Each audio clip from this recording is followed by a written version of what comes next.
Welcome to the Shangazi Mentoring Program's monthly Career Corner conference call.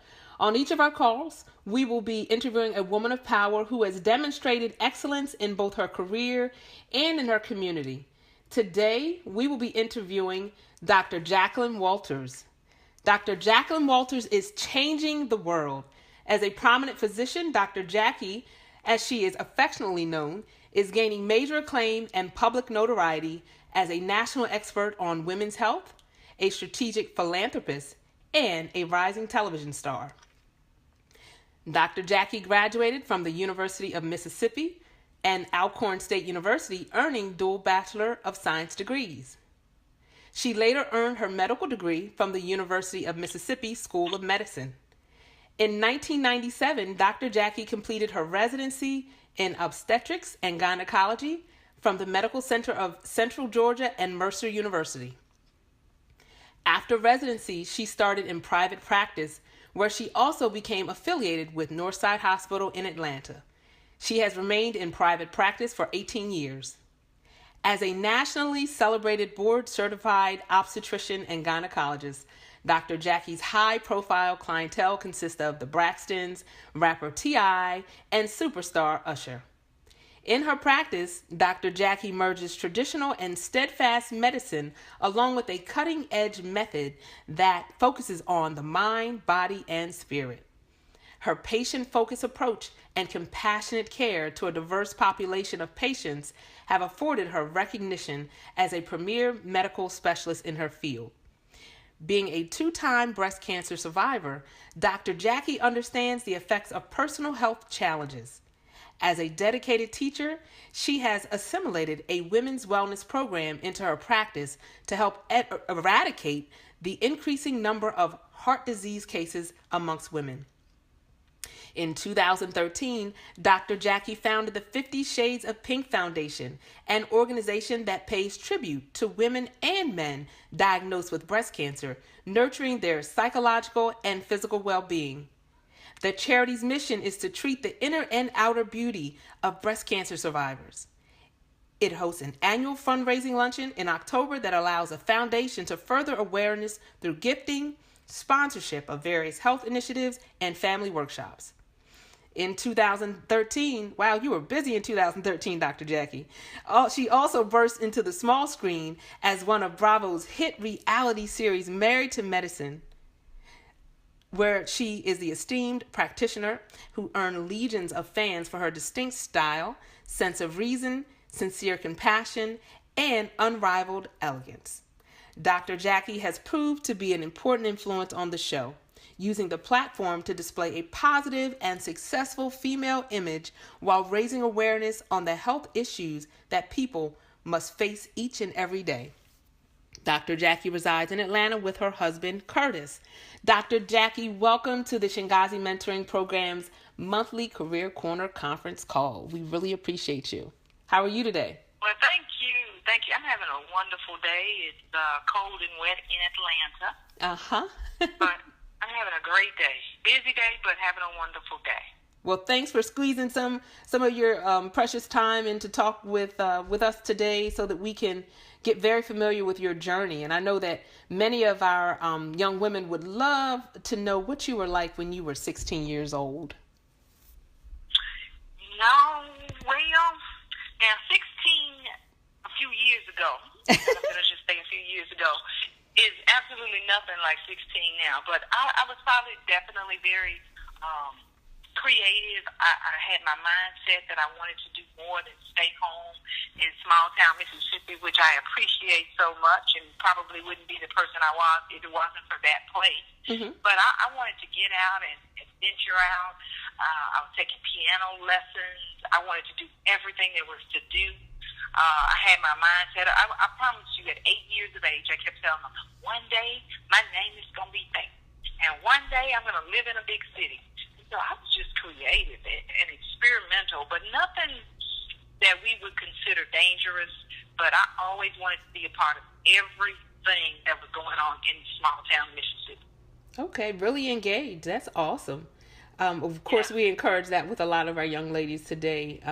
What type of student were you, academically? Were you an honor student? Did you have average grades? And explain what that was like for you. Actually, I didn't have a choice in what kind of student I was going to be or what kind of student I was, because my parents were both educators, and they both taught at the small school in this town, Fayette, Mississippi, a small town. Mm-hmm. And so I had to get good grades. It wasn't optional for us. Now it's kind of considered pressure if you ask for excellence in grades. Right. But my parents didn't give us a choice. So I had to be an honor roll student. I think I graduated third in my class of maybe 115 people or so, mm-hmm. Because we just weren't given a choice. Right. And being, and I don't want to say the best, because I don't want it to be misunderstood what I'm saying, but being top of the class was like an honor for us. Mm-hmm. We were competitive by nature because of my parents, but it was just, I wanted to be the top.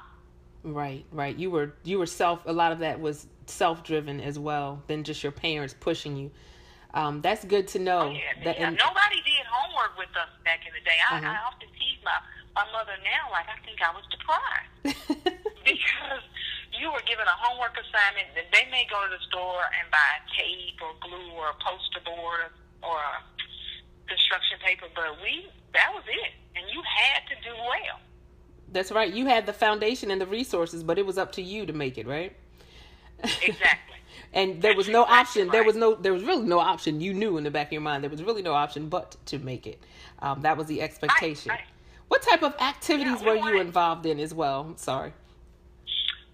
Again, we were in a small community, mostly African American community, so we didn't have a lot, but we would have the typical book clubs, and I even ventured out a little bit in ROTC.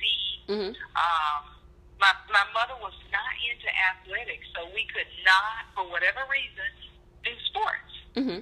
Mm-hmm. You could go to the game, but you could not play basketball, and she was really into this ladylike thing. You could. That's not for girls. So couldn't do any sports, but all of the book clubs around, we could do that. I also took piano lessons, and I'm laughing to this day, like, could I still play a piano? So I went to piano lessons once a week every year out at Alcorn State University, a small HBCU close to my home, mm-hmm. and I had to get ready for a recital every year. I had to play at the church at least once a month, and it's like, oh my God. Right. So arts, creativity was just part of who you were, mm-hmm. because that's what my mother pushed. How did balancing those activities, it sounds like you were involved in quite a few things, but how did balancing those activities help prepare you for your personal and professional life today? Because nowadays I have probably 4 different jobs. Mm-hmm. I have a family, and it's just unacceptable to not get your needs met and get things done. So back then, same thing. My mother wanted us to be excellent in all of the activities. She wanted us to be excellent in school. So it was that burn the midnight oil if you had to. Mm-hmm. You still had your responsibilities at home. So I do think that made me well-rounded, that I was not just a straight-A student or just an excellent person in the clubs and the activities. We had to be good at everything we did. And again, I was not always number one. Mm-hmm. That was one of the things I laugh at my sister today, because grades came so easily for her. She just got all A's. Right. I had to stay up at night to get my A's. Yeah. And, I remember a question once being, what number were you in medical school? I said somewhere between 1 and 100. Right. And my answer was, I was in the class and I graduated. Why is it important? Right. Now, did you know that you wanted to be a physician, or, did you want to be in medicine one day? Because I do follow you on Facebook, and I noticed that you have other family members who seem to have followed suit. Was that something that your parents pushed, or is that something that you wanted to be since you were a little girl, a doctor? Yeah, I really wanted to be a teacher, obviously so, because both of my parents were teachers. Mm-hmm. And as I grew up, I started seeing that there were no doctors in my town who looked like me. Mm-hmm. I kept thinking, I want to see a doctor who looks like me. Right. And the truth is, I was really afraid I couldn't do it because I didn't know if I was well prepared enough to go out and tackle medical school. I didn't understand where the finances would come from, so I limited myself at first. Mm-hmm. And then I had a cousin who married a guy who went to medical school at Meharry, and we would go up and visit them at least twice a year. And I started saying, now, if he can do it, he came from the small town we came from, then I should be able to do this. Mm-hmm. And I started seeing where he got the funds to do it. And I actually was in college to go to medical school, and this is a true story, and girls, please listen to me. And I met this guy, oh my God, I thought he was like the best thing ever. And I tell people, I felt like I could drink 10 gallons of his bath water. I was so into him. But my mother said, you will not be marrying anybody until we finish college. Right. And you need to finish all of your schooling. So I thought, I don't want to be a doctor anymore. I want to do med tech. Now, thank God for medical technologists because they run the lab. Right. And but I said, I want to be a med tech, and I changed my degree and did med tech. And I probably worked in the lab 2 years, and I would see doctors come in. I kept saying, I want to be a doctor. I woke up one morning and I called home. I said, I'm going to medical school. And my daddy said, like, where are you getting the money from? And I said, I don't know yet, but I'm going to medical school, and that's it. And I woke up, I started researching where could I get grants from, where could I get loans, and I took the MCAT. I went to medical school, and here I am today. Wouldn't do it any other way. Awesome. I love that story. And I mean, it really means a lot, particularly since these conversations we're having are really for our young women that are uncertain and are still trying to discover what they want and where they want to go. And it sounds like that may have been a place where you were at one point, and then it finally all came to you and you just went for it, dived in head first. Oh yeah, I went back, and and let me tell you the best part of the story. As soon as I changed my degree and got into med tech, this guy dumped me. Oh. Hell me, dumped me.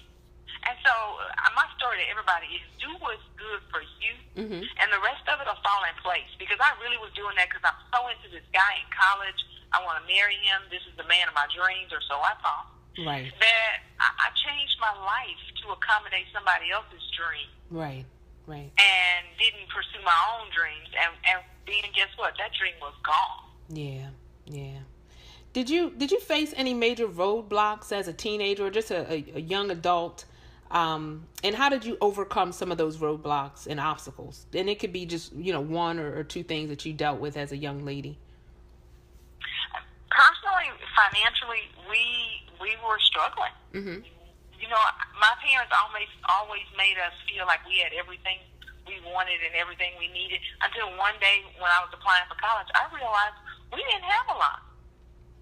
So financially, I worked from, 8th grade through college. Yeah. So I made sure that I could get the things I needed, and also I could give back to my parents because it was hard realizing that they had struggled so much that I worked. I worked through all of junior high, all of high school, and college. Wow. So finances were tough, but, I realized it didn't take a whole lot to get a whole lot. Right.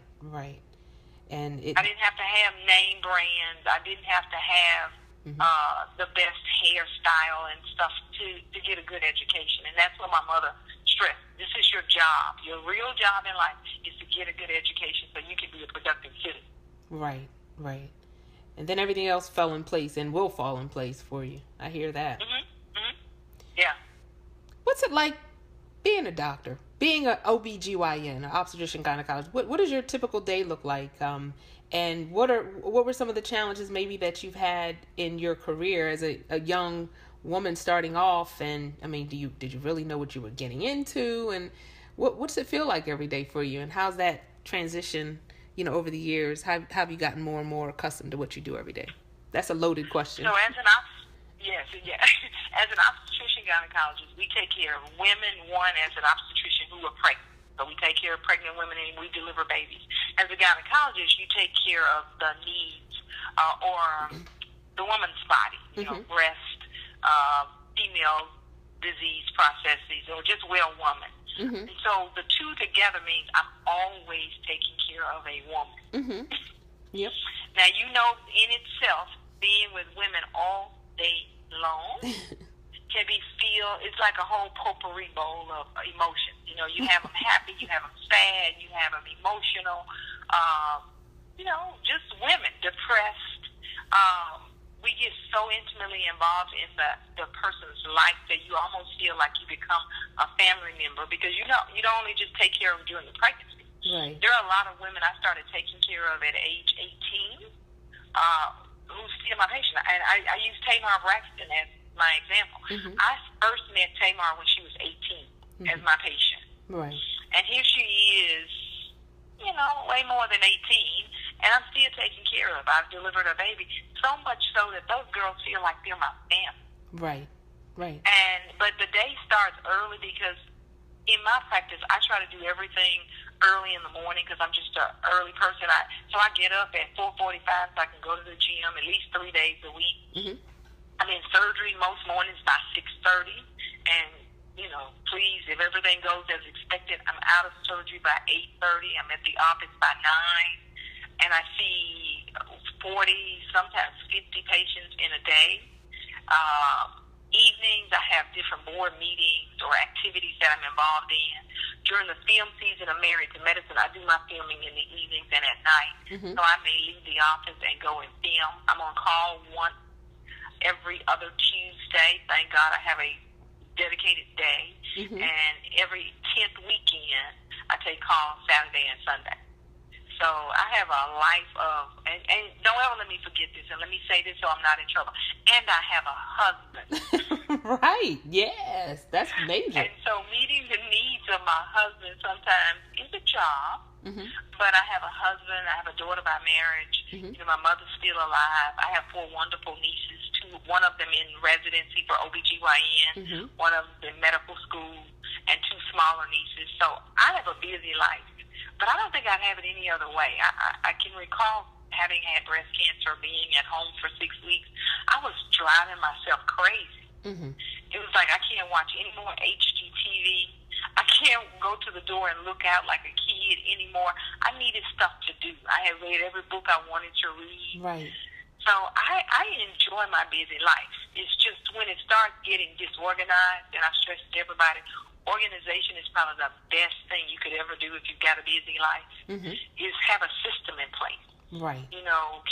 Keep your house neat so you know wherever, like I can tell my husband, the lotion is in the 3rd drawer on the left. Because I just know where everything is in my house. Right, right. And so being organized works very well in that, when you're taking care of someone's life, you don't have a lot of room for error. Right. And so organization skills is key to me doing everything that I do. But it's a busy life. Yeah. Now, for our young ladies that are interested in following a similar path, what are some of the toughest things that they may face as an OBGYN? And what are some of the things you think they may or may even yourself enjoy the most of what you do each day? Medicine at one point was pretty much dominated by men. Mm-hmm. And, actually white men. And so right now, I was talking to a couple of my friends last night, and really only about 7% of doctors are African American.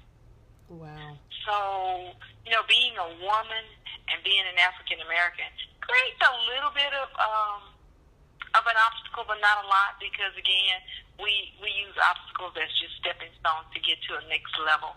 Right. And financially, going to medical school is going to cost, and so you want to start to prepare for that. I don't think they actually give out scholarships for medical school, so you have to have resources to go, but they're out there.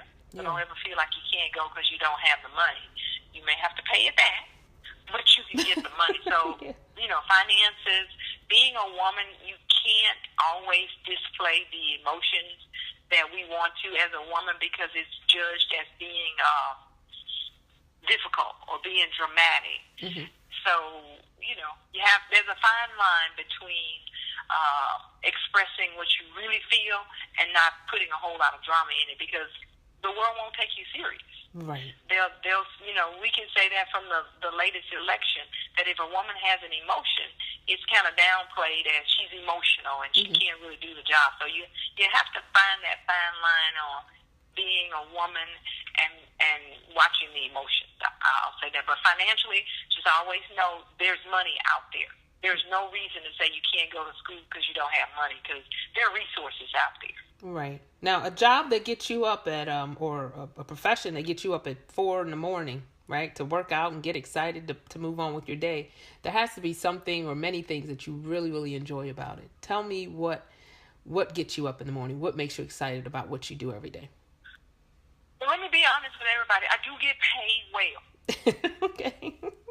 So I don't want to lie to anybody and just use that line. I went to medical school because I wanted to just take care of people. Mm-hmm. I went to medical school because I knew it would afford me a lifestyle that I wanted. Right. And so getting up early in the morning, I get paid. And part of getting paid is I get to also enjoy what I want to, but I get to bless other people. Mm-hmm. There's no greater feeling in life than to see somebody smile because you gave them food, or to see a kid smile because they wouldn't have had Christmas, but they can. Mm-hmm. So that allows me not only to enjoy what I want, but I also get to help other people. But the thing that the young ladies will have to know, that's my life, and I chose that life where I have to get up at 4 o'clock in the morning. There are great other professionals who don't have to get up at 4 o'clock in the morning. There are other doctors. I laugh at my dermatology friends. I'm like, you really start your office at 9 and you're done at 3? Right. Like, really, no phone calls at night? And you don't have to go in and deliver an acne bump or anything? So there are other things you can do in medicine that won't require you to get up at 4 o'clock in the morning. That works for me in my life. Right. Now, let me ask you this, just kind of going back to your teenage years or just as a young adult, and maybe even today in your life. Our young girls, they deal with, and we always have dealt with, conflict resolution issues. And sometimes we're reacting and not responding to situations. What type of tips can you offer young ladies based on things that you've been through in your life about conflict resolution skills? And that's a great question. And I probably learned it most in marriage. Mm-hmm. One, learn to be an active listener. Yeah. We are so busy as women preparing your comeback that you didn't even really hear what the person was saying to you.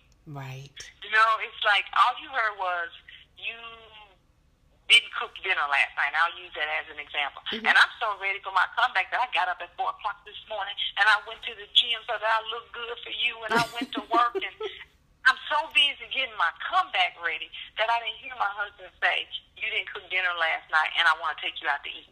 Right. So be an active listener. Always hear them out and then ask questions. Mm-hmm. Sometimes the greatest way to get people to hear what they're saying to you that could have been offensive or could be nasty is just to ask them questions. Now, did I hear you say? Because you could have misunderstood what they're saying and you're mad and offended by something that the person wasn't saying. Right. And so always ask the question, is it correct that you're not taking me out tonight? Or ask more questions. And I do it a lot in medicine.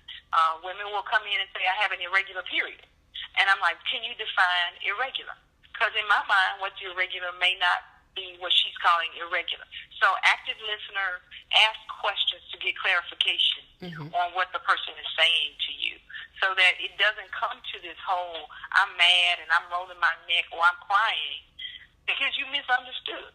Mm-hmm. And then process what the person is saying. I'm really big in saying, let me own my part. Right. That's my line all the time. Like, did I look at her wrong? Because I have patients often tell me, you made me feel bad. And I start with, let me apologize. Not if I did something to you. Let me just apologize. Because I don't want you feeling bad. Now, can you help me understand, what did I do to make you feel bad? So I own my part. Mm-hmm. Even if it was just 1% of what happened, I'm willing to own that part. And you're already going to take the person who's upset with you off of that, I'm mad at you. Right. So you can definitely, again, be an active listener. Right.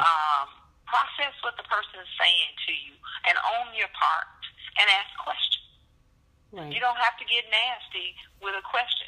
you can simply say, and a lot of times it's a good comeback to say, now, I heard you say that I hung up on you, or, just ask the question and allow the person to hear what they're saying, or hear what you're saying that they're saying. And a lot of times people will change and say, well, no, I didn't mean to say that. I'm going to use that today. I'm going to use that with Mr. Jones today. You really do. You have to ask questions. You simply go back and say, now, baby, I heard you say you're not going to make the kids game. Mm-hmm. Is that correct? I mean, ask the question, is that correct? Mm-hmm. Because you'll give them an opportunity to correct what he was saying, even though he may have just said that. And he heard you say something that didn't sound so nice, he can change it. Right. Exactly. I love that. That's a great approach. And I think for our young ladies that are, sometimes feeling bullied or getting into these conflicts with other young ladies when we should be loving on each other, maybe if they just stop and clarify what the question was or what the problem really is, then they can find better resolutions. And call people out, though. And, I'm often in the store, I'm like, are you being rude? I really ask them, and they'll go, no, I'm not being rude. I'm so sorry. I misunderstood that for rudeness. And I apologize that I thought you were being rude. But that's what it's felt and sound like. But now we got it clear. I like that approach. Right. Yeah. You just call them like, are you being mean to me? Yeah. Or go like, girl, you're not having a good day because, that came across nasty. Mm-hmm. And you don't have to get nasty back. You don't have to raise your voice. Mm-hmm. You don't have to roll your neck because body language is 65% of communication. Yes. And so when you roll your neck and roll your eyes, you just send a message. I like it. Oh, my goodness. So let me switch gears really quick. Let me ask you, as busy as you are, and you said you have, worked hard through school, through your daily work life, there has to be something that you do for yourself, where you're actually just enjoying yourself, your family. What do you do for fun to kind of get away from the hustle and bustle of your busy life? What do you do for fun, your outlets? I certainly like working out. Mm-hmm. I truly enjoy the endorphin effect that you get from working out. Because if you work out 30 minutes later, the body releases endorphins, and these are hormones produced by the body that just make you feel good. Mm-hmm. It's a natural high. So I truly enjoy working out. I love shopping. Yeah. I work hard so I can play hard. Right. And so I'll go to work. So if I wanted to buy me a Jimmy Choo bag, I kind of plan for it now. Mm-hmm. Christmas holiday, just wait on the sales. Mm-hmm. Mm-hmm. And so I enjoy shopping. I enjoy traveling. I like to see places that I've never been. The beauty of nature is very relaxing, so I enjoy traveling. So working out, shopping, and traveling. Those are my big three. I'm right there with you, lady. Mm-hmm. What about... Go ahead. One of the things that we don't mention as something we enjoy because we consider it a give back or something, I like to see people happy. Yeah. And so today we're doing a Pink-tastic is what we call it, my foundation. Mm-hmm. We are giving Christmas to 5 families who have been directly impacted by breast cancer. And 2 of the families lost their mom. And we ask for their list, and we try to be as much of a blessing, much of a blessing to them as we can, so that they can have a wonderful Christmas. Yeah.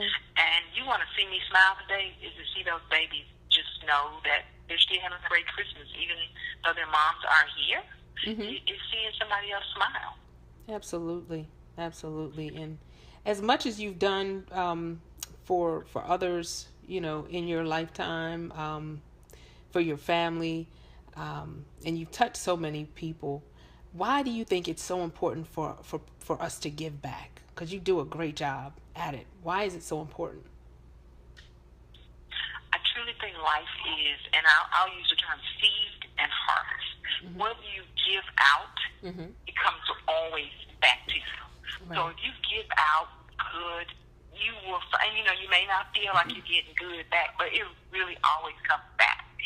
And so I know that from when I walk in my office, I've been up all night, I may be having a bad day. I literally talk myself into a good day. I walk around very quietly so they don't think I'm crazy, saying, I have a good day. Today's a great day. Today's a great day. I start feeling good, and it's very easy to make other people feel good back, and it always comes back. It truly comes back to you. And so if I do good, if I give out, from the fruits of my labor, so financially, if I give my time, and I think whatever you give is what you get back. So if you give out a lot of time, don't be expecting a whole bunch of money because you're giving out time. You're going to get time back. Right. And if you give, if you give money, you expect money back. If you give good, kind, you should expect good and kind back. Right. That's wonderful. And it's amazing all the great things that you're doing. I still don't know how you find time to do all you do and actually get a chance to sleep. But you're getting it done. You're getting it done. But you know what? You'll see on Married to Medicine this year, and I tell everybody, I try to use Married to Medicine as a platform to educate. That, unfortunately, we didn't have any children or even a child together. The things that you would do every day when you're running around with the boys, I have that time that you don't have. Right. And so to fill that void a little bit in my life, I've used it to do other things. Like I can bless other children. Right. And I can spend time over at this program or that program because I don't. Now, trust me, I would trade it in and try and, have my own, but life didn't go that way. So I don't use it as, oh, my life is horrible, I don't have any kids, and I'm miserable. I just take that time and give it back.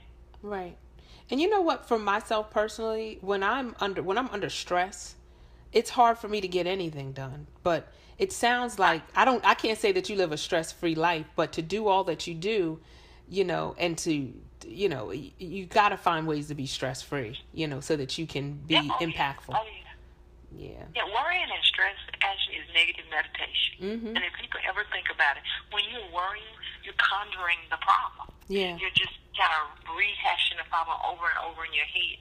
And what I tell every patient, especially the women who come through my 50 Shades of Pink Foundation for Breast Cancer, is if the problem is talking to you, talk back to the problem. If it says you're broke, you say I'm out of debt. Just don't rehearse the worrying that's coming in your brain. Say just the opposite. And so if you're sick, you say I'm healed. If that thought comes to your mind, you're going to fail your test. You say I will pass this test. Yeah. So you talk your life into a good place, because don't get me wrong, I wake up some days and I'm like feeling a little overwhelmed, but I start talking myself into it, or I arrange my life for success. Like I may call a friend. Right. If I don't know how to do a computer program, there is no need of me sitting up all night trying to figure out how to do a computer program when I just pick up the phone and call people who know how to do it. That's what you have good friends for. Exactly. You say, hey, Ashley, you know way more about insurance than I do. Can you help me with this, and this? Anytime, all the time. I get it. But you got to be willing to give back. Absolutely. That time, too. So, Absolutely. If you pick up the phone and say, hey, I need this for this, I can't get to it. That's right. That's my truth as well. What about the young Jacqueline Walters? Now, we talked about her a little bit earlier, and she sounded like she was sharp. She was very phenomenal, very driven, very competitive, and she knew what she wanted. But what advice would you have for the teenage you?